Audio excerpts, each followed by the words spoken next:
Welcome to the channel where medical and science topics are made easy. Today you'll learn a quick trick to remember the different types of bones in the body in under 10 minutes. As always, you can find the notes and pictures for this video linked down below in the description.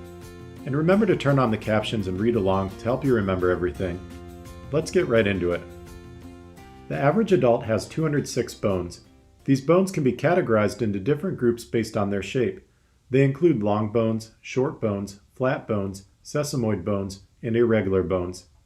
There can be slight variations to how specific bones are classified, so the exact numbers you see for each bone type can vary depending on your resource. But this video will provide you with one of the more common ways to classify them. There is also another minor category called sutural bones or Wermian bones, which are additional small accessory bones sometimes found between cranial sutures. Not everyone has them, but just make sure you're aware that they can exist. Let's look at the long bones first.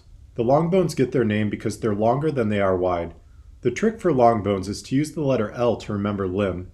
This will help you remember most of the bones in the arms and legs are long bones. You'll also use the L to remember clavicle, which has two L's in it. The clavicle is commonly referred to as the collarbone, which also contains two L's. This will help you remember the clavicle is a type of long bone as well. So whenever you think of long bones, think of limbs and clavicle. Let's look at examples of long bones. First, we said to remember long and limb because most of the bones in the arms and legs are long bones. This includes the humerus of each arm, the radius and ulna of each forearm, the metacarpals of the hands, the femur in each upper leg, the tibia and fibula in each lower leg, the metatarsals of the feet, and the phalanges that make up the fingers and toes. There's a previous video on the anatomy of the femur, which will be linked down below in the description. The second trick was to remember long and clavicle. This will help you remember the two clavicles or collarbones are long bones as well. Therefore, the average adult has 90 long bones. Now you can see we covered most of the bones in the arms and legs except for the wrist and ankle. This is where the short bones come into play. We also skipped over the patella, which we'll talk about later. The short bones get their name because of their cube shape. They're about the same length and width. The short bones are easy to remember because they're primarily found in the wrist and ankle. The trick for short bones is to use the letter S to remember the word sprain, and the ankle and wrist are common joints to get sprained, so this can help you remember the bones of the wrist and ankle are short bones. Let's look at examples of short bones. As we said before, you can use short and sprain to help you remember wrist and ankle. The carpal bones of the wrist and the tarsal bones of the ankle are short bones. The carpal bones include the scaphoid, lunate, triquetrum, hamate, capitate, trapezoid, and trapezium. The pisiform was left out, which we'll talk about soon. The tarsal bones include the talus, navicular, cuboid, calcaneus, and the three cuneiforms. You can find the videos on the anatomy of the carpal and tarsal bones linked down below in the description. Let's go back to the pisiform, which is one of the 8 carpal bones in the wrist. Because the pisiform develops within a tendon, it's considered a sesamoid bone, which we'll talk about later. Therefore, the average adult has 28 short bones. Be aware you might see conflicting information about how to classify sesamoid bones. Some consider sesamoid bones a subtype of other bones like short bones, so make sure to follow the classification system used by your course or institution. Next, we have the flat bones. The flat bones get their name for being thin and broad, and they're found where protection of organs is necessary. The trick for flat bones is to use the letter F to remember the word fort. Forts help protect things, and that's exactly what the flat bones do. They're located in areas where protecting vital organs is required, such as the skull and thorax.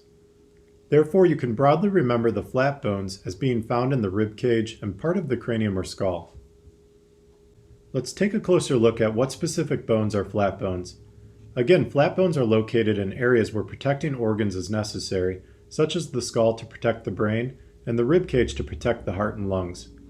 Flat bones include the sternum, ribs, and some of the bones of the skull, including the frontal, parietal, occipital, nasal, lacrimal, and vomer bones.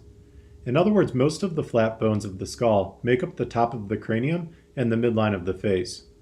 The rest of the face and skull are irregular bones, which we'll talk about soon. The previous videos on the anatomy of the cranial and facial bones are linked down below in the description. The scapula is also considered a type of flat bone, and this can be remembered because it's close to the rib cage. Therefore, the average adult has 36 flat bones.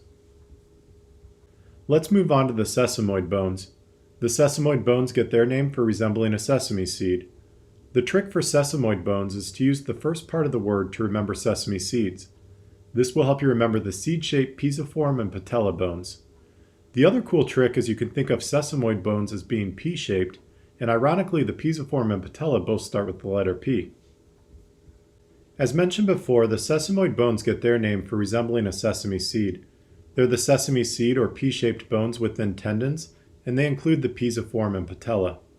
The pisiform is in the flexor carpi ulnaris tendon, and the patella is in the quadriceps tendon and provides an attachment point for the patellar tendon. The pisiform is one of the 8 carpal bones in the wrist, and the patella is the kneecap. Therefore, the average adult has 4 sesamoid bones. Nearly everyone has 2 patella and 2 pisiform bones, which is why they're counted in the 206 bones. But some people can also have additional sesamoid bones in the tendons near the joints of the hands or ankles. The final major classification is the irregular bones. The irregular bones get their name for their odd shapes that do not fit the other categories of long, short, flat, or sesamoid. The trick to remember the irregular bones is they collectively make an I shape. So what do we mean by that? The irregular bones are mainly found in the hips, spine, skull, and ears. Here's the cool trick. If we fill in our shapes, we get the letter I to help us remember the overall location of the irregular bones. Let's take a closer look at which bones are considered irregular bones. They're mainly found in the hips, spine, parts of the skull, and ears. Remember, collectively they form the shape of an I, which can help you remember the overall location of the irregular bones. The irregular bones include the hip bones, vertebrae, and hyoid bone, which is in the neck. The number of vertebrae shown is for an adult. Remember, most people are born with 33 vertebrae, and then the 5 sacral and 4 coccygeal vertebrae fuse by adulthood to form the sacrum and coccyx. There's a video on the anatomy of the vertebrae which will be linked down below. The skull contains irregular bones in addition to the flat bones we talked about earlier. They include the temporal, ethmoid, sphenoid, zygomatic, maxilla, mandible, inferior nasal concha, and palatine bones. So you can see the irregular bones of the skull make up much of the face, whereas the flat bones form the top of the cranium to protect the brain. Remember, flat bones help protect vital organs. Finally, each ear has 3 irregular bones called the malleus, incus, and stapes. Therefore, the average adult has 48 irregular bones. Again, there can be slight variations to how some bones are specifically classified, but this should give you an overall understanding of the different types of bones. We now know the major types of bones along with examples. Let's recap the tricks we use to help us remember them.